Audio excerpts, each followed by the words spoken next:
കർത്താവിൻ്റെ നാമത്തെ വിളിച്ചപേക്ഷിക്കുമ്പോൾ, യേശുക്രിസ്തുവിന് വേണ്ടി ഇറങ്ങുമ്പോൾ നമുക്ക് ചില നഷ്ടങ്ങൾ ഉണ്ടാകുക സ്വാഭാവികമാണ്. ഏതൊരു ജോലിക്കാണെങ്കിലും ബിസിനസ് ചെയ്യുമ്പോഴൊക്കെ നമുക്ക് ചില നഷ്ടങ്ങളുണ്ടാകും. സമയനഷ്ടം, സാമ്പത്തിക നഷ്ടം, അങ്ങനെ പല നഷ്ടങ്ങളുണ്ടാകും.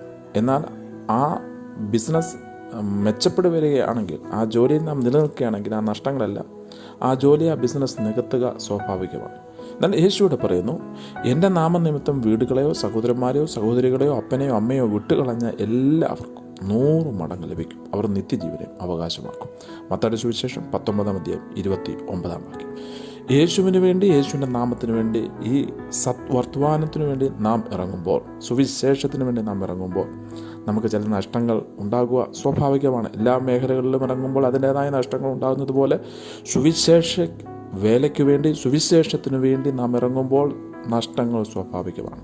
എന്നാൽ കർത്താവ് പറയുന്നു, ആ നഷ്ടങ്ങളെ ഞാൻ നിങ്ങൾക്ക് നികത്തിത്തരുമെന്ന് മാത്രമല്ല, 100 മടങ്ങ് എത്ര നഷ്ടമായോ അതിൻ്റെ 100 ഇരട്ടി കർത്താവ് തരും, പ്ലസ് നിത്യജീവനെയും തരുമെന്നാണ് അവിടുന്ന് വാഗ്ദാനം ചെയ്തിരിക്കുന്നത്. ഇപ്രകാരം വാഗ്ദാനം ചെയ്തിരിക്കുന്ന ഏതെങ്കിലും ഒരു കമ്പനിയോ ഏതെങ്കിലും ഒരു മാർഗമോ ഉണ്ടോ? എന്നാൽ നമ്മുടെ നാഥൻ, നമ്മുടെ രക്ഷിതാവ്, കർത്താവും ദൈവവുമായവൻ നമുക്ക് വാക്ക് പറഞ്ഞിരിക്കുന്നു. ആ വാക്കിൽ വിശ്വസിച്ച് മുന്നേറുക. ഇന്നത്തെ നഷ്ടങ്ങളെ കർത്താവ് നാളുകളിൽ 100 മടങ്ങ് ലാഭമാക്കി മാറ്റുകയും നിത്യജീവനെയും തന്ന് മാനിക്കുന്നു.